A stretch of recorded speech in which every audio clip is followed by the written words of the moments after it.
अस्सलामुअलैकुम। आज इस सिचुएशन रूम के साथ मैं हूं आपके मेज़बान मिसबा लकारी।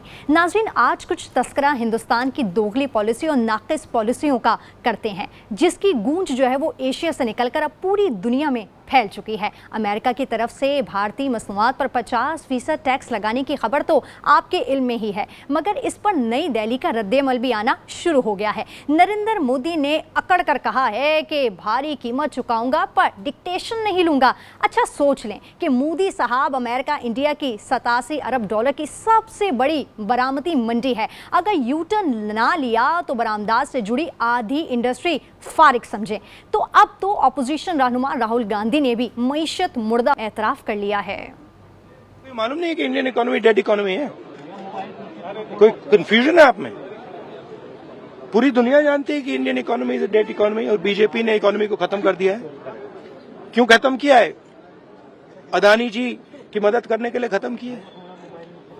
उधर गोदी मीडिया जो कुछ अरसे पहले मोदी ट्रंप यारी को जादू की झप्पी कहकर बगले बजा रहा था, अब हस्बे आदत जहर उगल रहा है। मोदी को डटे रहने का मशवरा देकर हिंदुस्तान की तबाही का गढ़ा मजीद गहरा कर रहा है। मगर सिक्के का दूसरा रुख मैं आज आपको बताना चाहती हूँ। हिंदुस्तान ने तनाज़े की असल वजह यानी रूस से तेल की खरीदारी पर घुटने टेक दिए हैं। जी हाँ, इस ज़ाहरी अकड़फू के पीछे रजामंदी के सौदे हो रहे हैं। यही नहीं बल्कि मोदी ने सदर ट्रंप के साथ एक ट्रंप कार्ड खेलने की भी कोशिश की है। वज़ीर दिफा राजनाथ सिंह का वाशिंगटन दौरा ऐन वक्त पर मनसूख करके असल में हिंदुस्तान अमेरिका को ये पैगाम देना चाहता है कि अगर हथियार बेचने हैं तो टैक्स घटाना होगा, मगर ये कहने की हिम्मत कहाँ है। इशारों की नाइयों में बात हो रही है, ये जानते हुए भी कि ट्रंप के साथ ये गोल मोल पॉलिसियां अक्सर गले पड़ जाया करती हैं। एशिया में अपनी हैसियत पहचान कर भी मोदी के सर से खुद सरी का भूत नहीं उतर रहा और खौफ इतना है कि ट्रंप को ललकारने की भी हिम्मत नहीं है। 4.5 माह पहले तक जो जबान ट्रंप की तारीफ करते नहीं थकती थी, उसे 16 मार्च से चुप लगी हुई है। ऐसा क्यों है? बात करते हैं। मौजूद मेहमान इस वक्त हमारे साथ मौजूद हैं सीनियर तज्जियाकार और एंकर पर्सन आमिर ज़िया साहब। बहुत शुक्रिया आमिर साहब बताने के लिए। सर, क्या कहेंगे कि भारत की हिकमत अमली आखिर है क्या? कहीं धोस देख रहे हैं, कभी अकड़ तो कभी हाथ जोड़ना, मकसद टाइम गेन करना है या वाकई इसका कोई फ़ायदा भी है? देखिए, सिफारतकारी में हमेशा ये होता है कि आप 2 कदम आगे लेते हैं फिर 1 कदम पीछे हट जाते हैं, तो कोई ताज्जुब नहीं होना चाहिए। ज़ाहिर है कि अमेरिका एक सोल सुपर पावर है, वो ठीक है, और यकीनन मल्टीपोलर दुनिया कहते हैं दुनिया जा रही है उसकी तरफ, लेकिन अभी उसमें वक्त है। जो ज़ाहिर है कि आपने जैसे कि खुद फरमाया कि बहुत सारी जो उनकी बरामदात है भारत की वो अमेरिका जाती है, तो उस तरह का नुकसान ज़्यादा सह नहीं सकते बहुत तवील अरसे तक। मैं ये समझता हूँ कि ये जो ऊंच नीच आई है अमेरिका और भारत के ताल्लुकात में, ये जुज़ वक्ती है। इसको आप ये नहीं कहेंगे कि कोई बहुत ही बड़ा इनके दरमियान एक गलतफहमी पैदा हो गई है, गलतफहमी, लेकिन इनके स्ट्रेटेजिक जो है अभी भी बहुत सारे मामलात के ऊपर इन कन्वर्जेंस है इनके मुफादात के अंदर। और भारत आज भी जो है अमेरिका का एक स्ट्रेटेजिक पार्टनर है। न्यूक्लियर चाहे वो डील हो, चाहे वो खला की ताउन की बात हो, चाहे और साइंस टेक्नोलॉजी के मामलात हो, ये वाली चीजें हैं। आप याद करें कि चाइना के साथ उन्होंने बहुत ज्यादा टैरिफ लगाया था, फिर एकदम उन्होंने उसको रोक दिया, फिर कम कर दिया। तो पाकिस्तान को या हमारे जो सुनने वाले हैं उनको एकदम ये नहीं होना चाहिए कि जी कोई ये हमेशा के लिए लड़ाई हो गई है। ये लड़ाई 2 हफ्ते चल सकती है, 3 हफ्ते चल सकती है, 1 महीना चल सकती है, उसके बाद सेटलमेंट होगा। हाँ, ये होगा कि उसके अंदर वो जो एक गर्मजोशी थी वो गालिबन आपको स्क्रीन पे इतना फौरी नजर ना आए, लेकिन अंदर से वो ताल्लुकात जो स्ट्रेटेजिक है, उनके जो मफादात हैं, और उसी तरह जिस तरह भारत के मफादात अमेरिका में, अमेरिका के मफादात भारत में, कि कहते हैं 1.5 बिलियन के 1.4 बिलियन उनकी पॉपुलेशन है, तो उसको इग्नोर नहीं कर सकते। It is a huge market. तो हमें जो है हमें ऑब्जेक्टिवली इस चीज को एनालाइज करना है। और यकीनन हमारे लिए जो पाकिस्तान के लिए अच्छी बात हुई कि पाकिस्तान ने अपने उसके ऊपर जाकर अमेरिका के साथ हमारे ताल्लुकात जो एक बिल्कुल सनमहरी का शिकार थे, उनमें जो है आप देख रही है कि थोड़ा सा पिघलावट आ गई है, उसके अंदर जो है बर्फ जो है पिघलना शुरू हो गई है और कुछ गर्मजोशी की भी आसार है।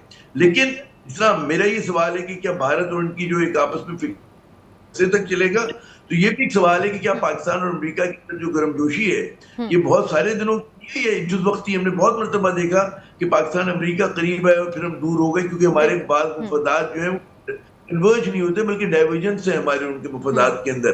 तो तमाम मामला संजीदगी से देना चाहिए, लेकिन जिस तरह पाकिस्तान बैलेंस कर रहा है अमेरिका और चीन के दरमियान, जी। भारत भी कोशिश करेगा कि रूस और अमेरिका के दरमियान ताल्लुकात में तवाज़ुन लेकर आए, है बिल्कुल ना? आमिर साहब, आपने बिल्कुल दुरुस्त फरमाया कि मफादात जो है वो एक दूसरे से जुड़े हुए हैं। लेकिन आमिर साहब, आने वाले हफ्तों में नरेंद्र मोदी चीन और रूस का जो है वो दौरा करने वाले हैं, और अमेरिका के लिए क्या पैगाम है और इसके असरात क्या होंगे, आप क्या समझते हैं? देखिए, जो भारत का मीडिया है या भारत के बहुत सारे तज्जियाकार हैं, वो समझते हैं कि बहुत ही शॉर्ट साइटेड पॉलिसी मोदी ने अपनाई थी चीन से दूरी करके, और चीन के साथ इनकी बॉर्डर में इनके दौरे में झड़प भी हुई है, लेकिन उसके बावजूद चीन बहुत बड़ा ट्रेडिंग पार्टनर है भारत का। जी। तो जाहिर है कि जब इनकी जरा सी फ्रिक्शन हुई तो पोस्टरिंग होती है कि हमारे पास यही ऑप्शंस खुले हुए हैं, मगर एकदम नहीं खुलते। डिप्लोमेसी में ये नहीं होता कि गली मोहल्ले के लड़कों की दोस्ती है, अभी कुट्टी हो गई और अभी दोस्ती हो, तो चीजें जो है वो बड़ा एक कहते हैं ना स्लोली मूव करती हैं। तो अच्छी बात होती है, क्योंकि फर्ज करें भारत और चीन के दरमियान एक किसी लेवल के ऊपर मुज़ाकरात होते हैं, तो उसका असर ज़ाहिर है कि हमारे खत्ते भी पड़ेगा। चीन एक बड़े प्लेयर के तौर पे यहाँ पर पहले ही से ही है, तो उसका फायदा जो है पाकिस्तान ने अगर टेक्टफुली उसको इस्तेमाल किया तो हमारे लिए भी है, क्योंकि जीरो सम गेम नहीं होता। बिल्कुल। चाइना का अगर उनसे बातचीत होगी तो उनका भी इन्फ्लुएंस होगा, अमेरिका उसी तरह कोशिश करेगा, पाकिस्तान के साथ भी जो है अच्छे ताल्लुकात चाहेगा, वो चाहेगा कि चीन को किसी तरह न्यूट्रलाइज किया जाए। तो ये एक डेलिकेट सिचुएशन है, और उसके हिसाब से हमें एक हाई वायर बैलेंसिंग एक्ट करना है। जी बिल्कुल। अच्छा आमिर साहब, तिजारत की बात कर लेते हैं, तो अमेरिका को 87 अरब डॉलर की भारतीय बरामदात है, और पाकिस्तान की अमेरिका को बरामदात पिछले साल 10% बढ़कर कुछ 6 अरब डॉलर हुई है। क्या हमारी सनतें फ़ायदा उठाने के लिए तैयार भी हैं? ये बड़ा आपने अहम सवाल किया है। बात ये है कि हमारे पास बेचने को है क्या, ठीक है, और जो हम बनाते हैं वो इतना महंगा बनाते हैं। माशाल्लाह जो साबिक़ा हुकूमतों की पॉलिसी रही है, नवाज शरीफ साहब की हुकूमत की, पीपल्स पार्टी की हुकूमत की, उन्होंने IPPs लगाए बगैर सोचे समझे। हमारी यहाँ बिजली बहुत ज्यादा महंगी हो गई, हमारा इंफ्रास्ट्रक्चर बहुत ज्यादा खराब है, तो पाकिस्तान के पास कम्पीट नहीं कर पाते बहुत सारी चीजों में, और हम बहुत ही कहते हैं ना बेसिक चीजें बना रहे हैं। जब तक हम हाई एंड की तरफ जाएंगे, वैल्यू एडिशन की तरफ नहीं जाएंगे, और वो चीजें जो है अपनी मार्केट के लिए महंगी बना रहे हैं। हमारा जो जिन चीजों में हमारी खुद इन्हिसारी थी कॉटन प्रोडक्शन में, वो तक हमें दरामद करनी पड़ेगी, तो हमें एक बड़ा सी चेंज लाना पड़ेगा।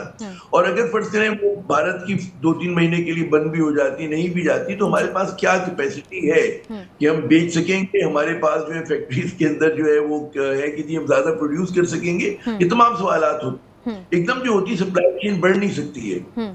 आप आदत होती है कि जी हमें मतलब है दिन में 100 मोजे बनाने हैं, 100 हमें चादरें बनानी है, आप 110 कर लेंगे, 120 कर लेंगे। फिर अगर ज्यादा करनी तो उसके लिए एक्सपेंशन चाहिए, उसके लिए सरमायाकारी चाहिए। तो वो चीजें पाकिस्तान को कंस्ट्रेंट है, हमारी मईशत अभी भी बहुत ही मुश्किल हालात में है। हमारे पास ज़र मुबादला के ज़खायर काफी नहीं है, हमारा रुपी अंडर प्रेशर है, हुकूमत कोशिश करी उसको स्टेबलाइज करने की। तो मैं नहीं समझता कि भारत के नुकसान से पाकिस्तान को फायदा होगा, है ना? अच्छा आमिर साहब, ये मैं आपसे पूछना चाहूँगी कि अफ़गान जंग और सर्द जंग में हिंदुस्तान को बीच की बिल्ली बनने की आदत है, हम सभी देखते हैं, मगर इस बार जो है वो यूक्रेन जंग गेम चेंजर साबित हुई है, जिसने सब कुछ तहस नहस कर दिया है। इस बार हालात में क्या फ़र्क था सर? देखिए, भारत जो है ना, बिकॉज ऑफ इट्स साइज, वो अपनी आपका लिवरेज अच्छा करता है, माजी में उन्होंने किया है। और उन्होंने जो है नेहरू के अगर आप जमाने को याद करें तो वो एक कहते हैं ना कि नॉन लाइन मूवमेंट के चैंपियन बन के उभरे, और हालांकि they were on the side of the Soviet Union at that time, लेकिन उसके बावजूद उनका एक ये हाई वाई एक्ट था। अभी भी यूक्रेन की जंग कह रहे कि उनके रूस से बड़े करीबी ताल्लुकात हैं, और वहां से उनकी ज्यादातर डिफेंस मटीरियल है वो रूस का आया हुआ है, और वो 1-2 दिनों की दोस्ती नहीं है, कई दिहाइयों की दोस्ती है। नेहरू के जमाने से दोस्ती, आजादी के बाद से दोस्ती है। जाहिर है कि वो ताल्लुकात वो मेंटेन करना चाहेंगे, और उनका बहुत ही हाई लेवल पे एक दूसरे के साथ इंटरेक्शन है। उनकी इंटेलिजेंस एजेंसीज ने साथ काम किया है, 71 में हमारे खिलाफ किया है। तो अगर आप ये एकदम वो खलाबाजी खाएंगे, नहीं, वो भारत की पोजीशन होगी कि वो अमेरिका से भी जो फायदा उठा सके और रूस को भी अपनी तरफ रख सके और चीन को भी न्यूट्रलाइज कर सके, बिकॉज दे थिंक कि इन देयर एंड वो जो है खुद एक बड़ी ताकत बन गए, they can do that kind of a balancing act. अब पाकिस्तान कि जब भारत जब ये सब कुछ कर रहा होगा तो हम किस तरह से अपने आप को पोजीशन करेंगे। हमें भी रूस से ताल्लुकात बेहतर किए, जो कि बहुत अच्छी बात है। चीन से हमारे ताल्लुकात अच्छे हुए, लेकिन इन दोनों मुल्कों से बिल्कुल। कि हम अमेरिका के दुश्मन हो गए, हम अमेरिका के भी दोस्त हैं, हम्म। ईयू के भी दोस्त हैं। बिल्कुल। तो यही इंटरनेशनल डिप्लोमेसी होती है, जज्बात से हम्म। हटकर हमें बात करनी होती है और हमें अपने मुल्क के मफाद को देखना होता है। हम्म। कुछ चीजों पे हम अमेरिका के साथ कन्वर्ज करते हैं, उनकी बात मानते हैं, कुछ चीजों पे हम नहीं मानते। यही बिल्कुल। हमारा रूस का ताल्लुक है, यही हमारा हमारा देखिए दुनिया में सिर्फ एक रियासत से हमारा कंट्रडिक्शन या कॉन्फ्लिक्ट है, वो इंडिया है, भारत है। हम्म। वो भी हम्म। एक जायज है, कश्मीर के मसले पर है। हम्म। उसके अलावा बाकी तमाम ममालिक मैं समझता हूँ कि हमारा हम ताल्लुकात हमें बेहतर करने चाहिए, हम्म। ठीक है ना। और हमें जो है अपने मुल्क के मफाद को, अपने स्टेट हम्म। इंटरेस्ट को जो है वो सुप्रीम रख के जो है अपनी डिप्लोमेसी और अपनी दिफाई पॉलिसी को जी बनाना सर, चाहिए, है ना। बिल्कुल। अच्छा आमिर साहब, मौजूदा दुनिया में सॉफ्ट पावर और हार्ड पावर के सामने अपना असर खोती जा रही है।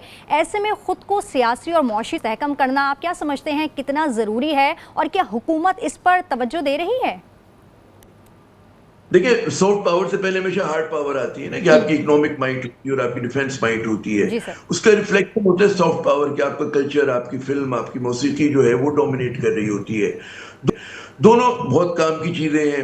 भारत को लिवरेज है, उनकी सॉफ्ट पावर मजबूत है, उनकी फिल्म इंडस्ट्री बहुत बड़ी है।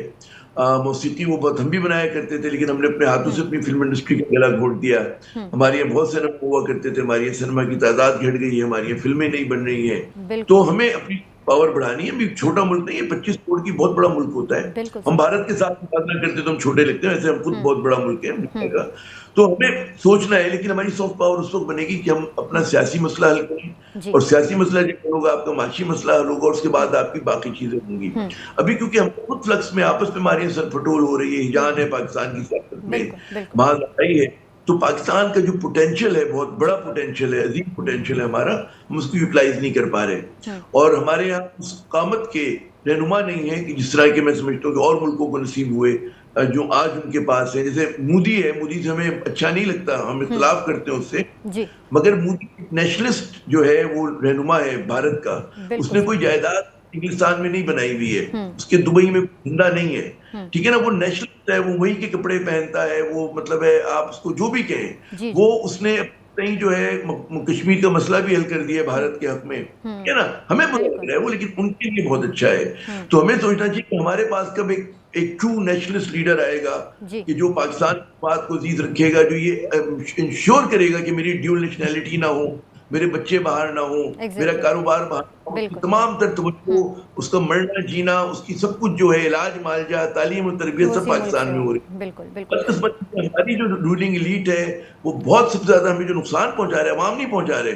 जी। आप और हम नहीं पहुंचा रहे, हमारी रूलिंग एलीट जो है, जी मुट्ठी सर। भर लोग उन पाकिस्तानियों के पोटेंशियल को दबाया हुआ है, रोका हुआ है। ये कौम जो लीन एफिशिएंट मजबूत मुल्क बन सकती है, उसको ये लोग बनने ही नहीं दे रहे। ये इनकी उस्मा पा की तरह हमारे कंधों पे सवार है। बिल्कुल। और मैं जब भी कहूं कि भारत को अब जो भी कहें, ठीक है, मोदी कोई ताकत हमेशा नहीं रहती, मोदी की थर्ड टर्म है, अगली बार बाहर हो जाए, लेकिन मोदी ने अपना किरदार अदा कर दिया।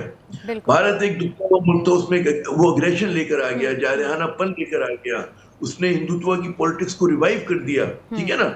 तो ये उसका क्रेडिट है जिसको लोग याद करेंगे, मतलब है जो हिंदू नेशनलिस्ट है वहां के ना। जी तो सर। ये समझना चाहिए। और उसके मुकाबले में हमारे यहाँ जो है, हमने 3 में न 13 में हमारी जो क्यादत है ना, मासूम सी क्यादत है, तो हमें सोचना चाहिए, हमारी क्यादत को बिल्कुल, सोचना हमें भी चाहिए बिल्कुल कि आमिर साहब, आपकी बिल्कुल दुरुस्त बात है कि सोचना चाहिए। आमिर साहब, अमरीकी ताल्लुकात में यकलख्त गर्मजोश से इस्लामाबाद में एतमाद की फ़िज़ा है, मगर क्या ये एतमाद हमें मईशत ठीक करने और माहौलियाती मसाइल से निपटने में मददगार हो सकता है सर? देखिए, आपका कोई भी मसला ना चीन हल करेगा ना अमेरिका हल करेगा। पहले तो आपको अपने जोरे बाजू पे भरोसा करना पड़ता है ना। मैंने कई बार देखा, मुशर्रफ साहब का मैंने दौर देखा, हमारी बड़ी कुर्बत थी, हमारा बड़ा अच्छा, हमारी इकोनॉमी चल रही थी, लेकिन बात ये थी कि आपने स्ट्रक्चरल मसले अगर अपने दूर नहीं करेंगे तो आप कमजोर रहेंगे। अमेरिका आके आपकी मदद नहीं कर सकता, चीन आपकी मदद नहीं कर सकता। पहली मदद हमें अपनी खुद करनी होगी, और वो एक कोई nationalist, true nationalist, Pakistani nationalist government करके दिखाएगी, जो कि ईमानदार। तो हमारा असल मसला है अमेरिका, हम कहते हैं जी वो फला सरमायाकारी करेगा। मुझे वो डॉक्टर नदीम उल हक का बड़ा अच्छा लगा, इकोनॉमिस्ट है, उन्होंने कहा ये आते हैं मगरबी ममालिक आते हैं मिनरल निकालने के लिए, वो अफ्रीका में गए, वो एशिया में गए, उन्होंने घड़ा छोड़ दिया वहां पर जहां से मिनरल निकाला था, लेकिन गुर्बत वैसी ही रही। और हमने देखा है, ठीक है ना, अफ्रीका के मुल्कों के पास वसाइल नहीं है, लेकिन क्योंकि उनका पॉलिटिकल स्ट्रक्चर खराब है तो वो उसका फायदा नहीं उठा पा रहे। हमारे साथ भी यही हो रहा है कि बहुत अच्छे बिल्कुल पॉलिटिकल स्ट्रक्चर, मईशत स्ट्रक्चर जो है वो पाकिस्तान की हुकूमत को चाहिए कि उसके ऊपर भी फोकस करें। आमिर ज़िया साहब आप हमारे साथ मौजूद रहेगा।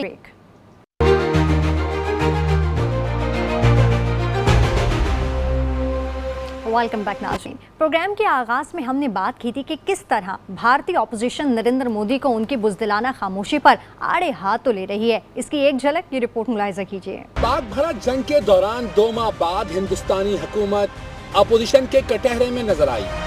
वजीर आजम नरेंद्र मोदी का हर लफ्ज हुकूमती दोगलेपन को बेनकाब कर रहा था। जरा एक एक करके जायजा लेते हैं। मोदी ने दावा किया ऑपरेशन सिंदूर ने पाकिस्तान को सबक सिखला दिया। एक झूठ ये भी बोला कि जंगबंदी की पेशकश पाकिस्तान ने की, मगर डोनाल्ड ट्रंप का तस्करा ही गोल कर गए। जब असल मुद्दे पर दबाव बढ़ा तो जवाब देने के बजाय जयशंकर को आगे कर दिया। वैसे इस बात पर सिर्फ हंसा ही जा सकता है। वो कान खोल के सुन ले कि 22 अप्रैल से 16 जून तक एक भी फोन कॉल प्रेसिडेंट ट्रंप और प्राइम मिनिस्टर मोदी के बीच में नहीं। 10 मई से 28 जुलाई तक कोई 20 बार डोनाल्ड ट्रंप एलानिया तौर पर कह चुके हैं। उन्होंने मदाखलत करके पाकिस्तान और हिंदुस्तान की जंग खत्म करवाई। Ceasefire to stop the escalating violence between India and Pakistan. Settled the problem between Pakistan and India last week, which was getting more and more hostile. And those are nuclear powers. And that was getting close to being out of hand. But I stopped the war between Pakistan and India. इतनी तस्लील पर भी मोदी की जबान को ताले लगे रहे। कांग्रेसी leader of opposition Rahul Gandhi ने हुकूमती रद्द-ए-अमल पर बड़ा दिलचस्प तबसरा किया। बोले अगर ट्रंप झूठे हैं तो मोदी ये बात कहते क्यों नहीं? आखिर वो ट्रंप का नाम क्यों नहीं लेते? How can prime minister give a statement? क्या प्राइम मिनिस्टर क्या बोलेंगे कि ट्रंप ने करवाया है? बोल नहीं सकते हैं, बट सच्चाई है ट्रंप ने सीज फायर करवाया है, पूरी दुनिया जानती है, रियलिटी है, रियलिटी से छुपा तो नहीं जा सकता। नरेंद्र मोदी ने अपने 100 मिनट के बेसरोपा तकरीर में एक बार फिर न राफेल तैयारों की तबाही का जिक्र किया, न भारतीय नुकसानात बताते भी तो कैसे नाकामियों का पोल न खुल जाता। तो जनाब इस खामोशी को सिर्फ हाँ का नाम ही दिया जा सकता है। अब मुसीबत यह है कि नरेंद्र मोदी अपनी दिफाई कमजोरियों का मलबा कांग्रेस पर भी नहीं डाल सकते, जिसे हुकूमत छोड़े 12 बरस हो चुके हैं। वैसे बीजेपी इक्तदार की डोलती नैया पर नया एटम बम गिराया है। राहुल गांधी ने 2024 में धांधलियों के होशरुबा इंकशाफात करके। नाज़रीन रिपोर्ट आपने मुलाहिज़ा की है और इस वक्त जो है वो हमारे इस प्रोग्राम का हिस्सा मौजूद हैं, बने हैं, दिफाई तज्ज़ियाकार हैं major general retired Zahid Mahmood साहब और आमिर ज़िया साहब भी इस वक्त हमारे साथ मौजूद हैं। जाहिद साहब, नरेंद्र मोदी अपनी दिफाई कमज़ोरियों का मलबा कांग्रेस पर नहीं डाल सकते क्योंकि हम देख रहे हैं कि मुसलसल 12 साल से इक़्तिदार में हैं। अब क्या ये खदशा मौजूद है कि वो बौखलाहट में पाकिस्तान के ख़िलाफ़ किसी जारियत का जो रास्ता है वो इख्तियार कर सकते हैं? जी बिल्कुल, thank you very much for the invite. और मेरा भी आमिर ज़िया साहब को बहुत सलाम। It's an always a player and honour to be with him in the show.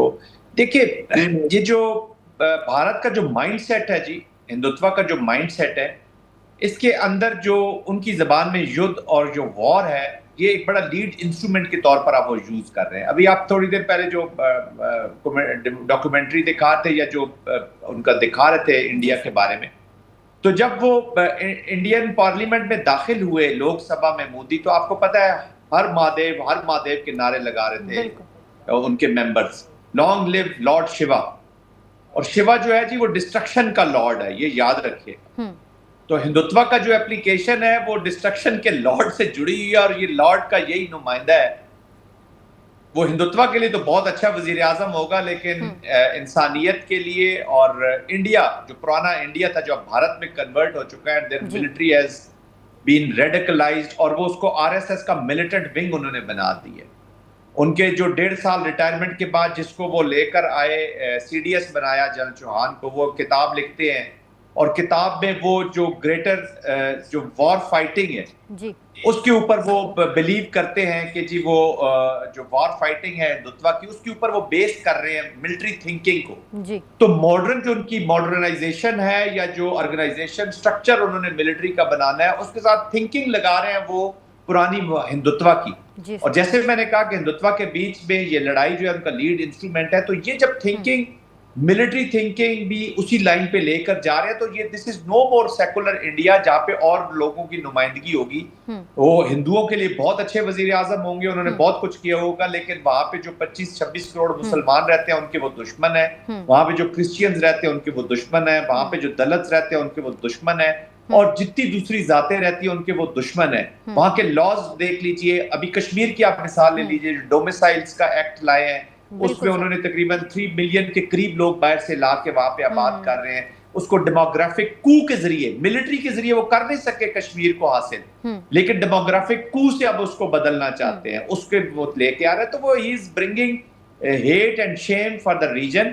और अभी ये जो जंदूर की ये जो चीजें आ रही हैं, ट्रंप कह रहे हैं नहीं कह रहे हैं, इनके अपने एक मेंबर पार्लियामेंट हैं, मुझे I am forgetting his name, जो कांग्रेस के थे, मेरे ख्याल में अमर सिंह और something, I am forgetting his name, Sikh वो पार्लियामेंट, वो कहते हैं मैं खुद उस जगह पे गया हूं जहां पे तेल 001 राफेल का गिरा हुआ था और मैं वो देख के और लोग वहां पे जमा। तो इनके अपने लोग, अभी आज उनके एयर चीफ ने बयान दे दिया है, 3 महीने बाद उनको याद आया, जंग के बाद जो मुक्का याद आया ना जी, वो अपने मुंह पे मार लेना चाहिए, और वो बार बार अपने मुंह पे मुक्के मारी जा रहे हैं। और today we are confronting a strategically confused और झूठ के ऊपर मबनी एक स्टेट जिसका नाम है भारत, उसके साथ कन्फ्रंट कर रहे हैं। तो ये जब तक ये लोग पावर में रहेंगे, ये बदरू आज मोदी में, कल अमित शाह में आएगी, परसों किसी और में चली जाएगी, फिर डोवल में आ जाएगी, ये प्रोट्रैक्टेड एक कॉन्फ्लिक्ट पाकिस्तान और इंडिया के दरमियान रहेगा जब तक ये माइंड सेट इंडिया में मौजूद रहेगा जी। तो इसलिए ये खतरा हमारे सर पर मुंडलाता रहेगा। बिल्कुल जाहिर साहब, आपने बिल्कुल दुरुस्त फरमाया कि जो मोदी है वो इंसानियत का दुश्मन है। आमिर साहब, राहुल गांधी के धांधली इल्जामात में खासा वजन है, हम देख रहे हैं। क्या बिहार इलेक्शन मोदी के ताबूत में आखिरी कील साबित होंगी? देखिए, एक तो बिहार इलेक्शन के हवाले से आपके इल्म में होगा कि वहां पर इलेक्ट्रल उन्होंने तब्दीलियां की उनके इलेक्शन कमीशन ने, और जिसकी वजह से वो इंतखाबात जो है पहले से मुतनाज़ा हो गए हैं, और बहुत ज्यादा उस पे जो है मोदी साहब पे और उनकी पार्टी पे बहुत ज्यादा तनकीद हो रही है। लेकिन वो उसको टेस्ट केस यकीनन कह रहे हैं कि बिहार में कैसा परफॉर्म करते वो मोदी साहब के फ्यूचर को डिटरमिन करेगा। लेकिन एक और हल्का है भारत में, वो ये भी कहते हैं कि वो जीत भी जाए, फर्ज करें बाय हुक और बाय क्रुक, तब भी जो है कम से कम मोदी जो है वो हिंदुत्व का feeding star of Indian politics है आज, और उसका जो है रिप्लेसमेंट का इशारा जो है वो आरएसएस के चीफ जो है वो दे चुके हैं। उन्होंने कहा जी 75 बरस के अब मोदी साहब हो जाएंगे सितंबर में, सितंबर को, तो उनका अपना उन्होंने बड़े बड़े सुरमाओं को रिटायर किया था, तो गालिब उन पे भी यही दबाव आएगा कि जनाब वो रिटायर हों और किसी और के लिए जगह दें। अब हो जाए कि अगले 2-3 साल तो खींचेंगे जब तक उनकी टर्म है, लेकिन बहुत ज्यादा नहीं। अच्छा, एक और बात समझनी चाहिए कि जिस नहज पे भी बात कर रहे थे जनरल साहब, जिस नहज पे वो एक कहते हैं ना नफरत की सियासत को लेके चले गए हैं, कांग्रेस भी आ जाएगी तो एकदम वो मध्यम आंच नहीं कर सकती। वहां उन्होंने एक मेगलोमेनिया का शिकार कर दिया कि भारत को, कि हम रीजन के कोई बहुत बड़ा मुल्क है और हम पता नहीं बड़ी इकोनॉमी है और हम जो कुछ चाहेंगे पाकिस्तान के साथ, नेपाल के साथ, बांग्लादेश के साथ कर लेंगे। तो वो आंच कम होने में टाइम लगेगा। जरूरत इस बात की कि पाकिस्तान, वो कहते हैं ना कि अगर आपको अमन चाहिए तो आप जंग के लिए हमेशा तैयार है। एक मजबूत पाकिस्तान, माशी तौर पे मुस्तहकम पाकिस्तान, दिफाई तौर पे मजबूत पाकिस्तान जो है वो अमन का सबसे बेहतरीन गारंटर है जनाब। बिल्कुल बिल्कुल जाहिर साहब, मजबूत मईशत और जो फौजी ताकत है इस दौर में, ये दो चीज़ें हैं, तो आपकी दुनिया में इज्जत है और आलमी कवानीन और अखलाकियात कोई मायने नहीं रखते? हमारे लिए क्या सबक है सर?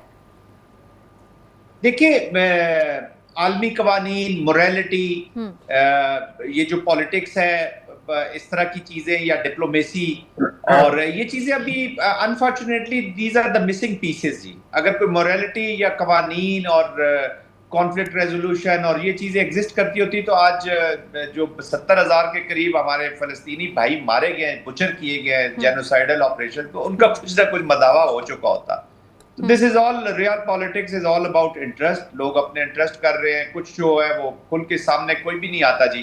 और use of non state actors, अब तो बड़ी ताकतों का, जिनके पास बड़ी फौजें भी हैं, उनका भी इंस्ट्रूमेंट ऑफ पॉलिसी बना हुआ है जी in all over the world. और इंडिया भी उसी पे चला गया कि उसे पता है कन्वेंशनल डोमेन में वो पाकिस्तान का कुछ नहीं कर सकता। पाकिस्तान की ये जो कॉन्फ्लिक्ट रेजोल्यूशन की जो ऑप्शंस है ना जी, वो इस मोदी ने और मोदी क्या पूरे इंडिया ने, कांग्रेस भी इसी हिंदुत्व से भरी हुई है।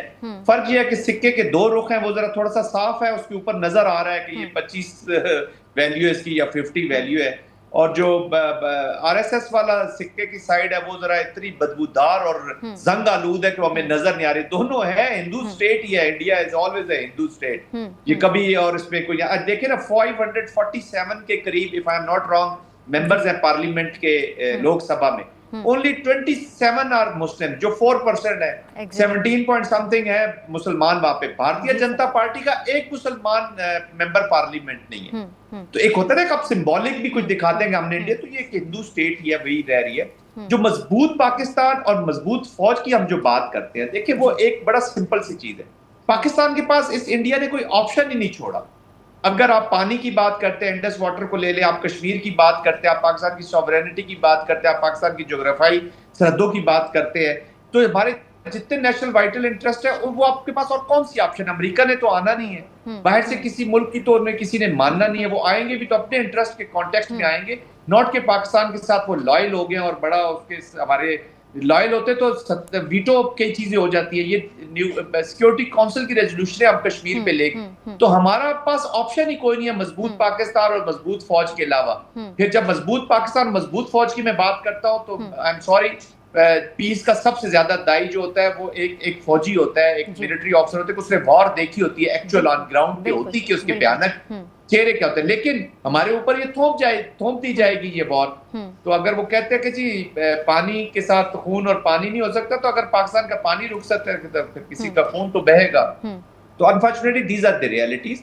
कॉन्फ्लिक्ट मैनेजमेंट के इंस्टीट्यूशंस अंडरमाइन हुए, कॉन्फ्लिक्ट रेजोल्यूशन की तरफ कोई नहीं जाना चाहता। वी हैव अ नेबर जो ह्यूब्रिस उसका अप्रोच है, we have a serious threat, और हमारी एग्जिस्टेंस को थ्रेट है। हिंदुत्व की जो एप्लीकेशन है वो 6-7 महीने से बड़ा पाकिस्तान नहीं देख सकती, और हिंदुत्व की सोच जो है वो मुसलमान के बारे में वही है जो जिसने गांधी देखे ना, गांधी मुस्लिम्स और हिंदुओं की वो चैंपियन था कि दोस्ती होनी चाहिए, एक जगह पे रह सकते हैं। वो यही 2 नेशन थ्योरी को गलत साबित कर रहा था। उसको मारा किसने?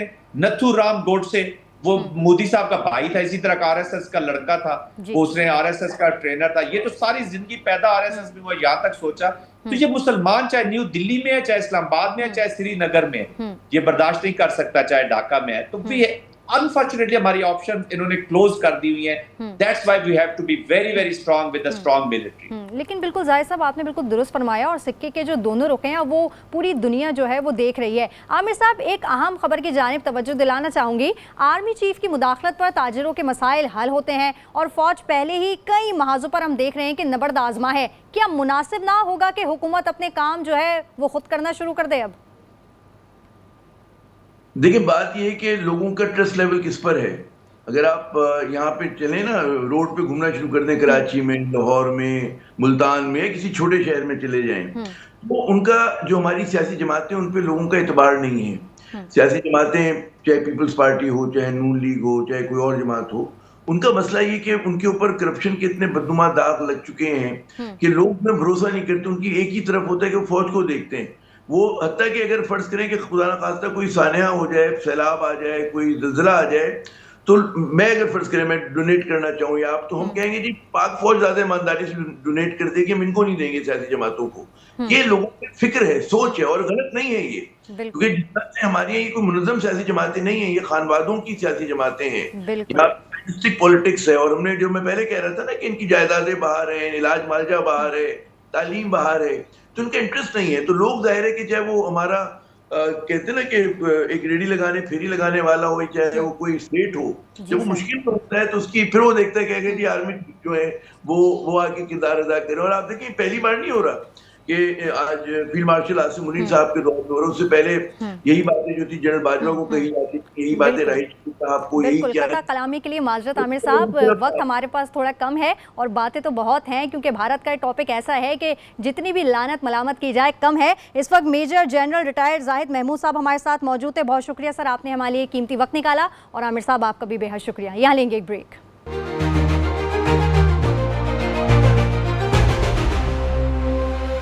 Welcome back. आपको याद होगा सिंतास मोहिदी की मुअत्तली के बाद कई भारतीय टीवी चैनल्स ने ऐसी मंजरकशी की जैसे हिंदुस्तान किसी भी लम्हे पाकिस्तान के पानी का नलका बंद कर सकता है। ये वही प्रोपेगेंडा चैनल्स हैं जो कराची बंदरगाह की तबाही जैसे झूठे दावे नशर कर रहे थे। डैम्स की मामूली सफाई की खातिर सिंतास मोहिदी की खिलाफ वर्जियाँ पाकिस्तानी नहरों से ज़्यादा नई दिल्ली की साख मुतासर करती है, क्योंकि ये इस बात का इशारा है कि भारत महज अलामती फ़ायदे के लिए उसूल तोड़ने पर कमर बस्ता है। हालांकि इसका कोई ख़ास फ़ायदा ना आबपाशी में है और ना ही बिजली की पैदावार में। ये एक ऐसी खिलाफ वर्जी है जो चंद रोज़ के लिए चनाब के बहाव को मुतासर करती है और बस बगैर इतला दिए पानी का अखराज महज चंद रोज के लिए नहरी निज़ाम के शेड्यूल में खलल डाल सकता है। यानी भारत ना पाकिस्तान को पानी की फराहमी ख़त्म कर सकता है और ना ही उसे दबा सकता है। पाकिस्तान का ये मुतालबा दुरुस्त है कि मुआहदे में दर्ज इत्तला और वक्त के उसूलों पर अमल किया जाए,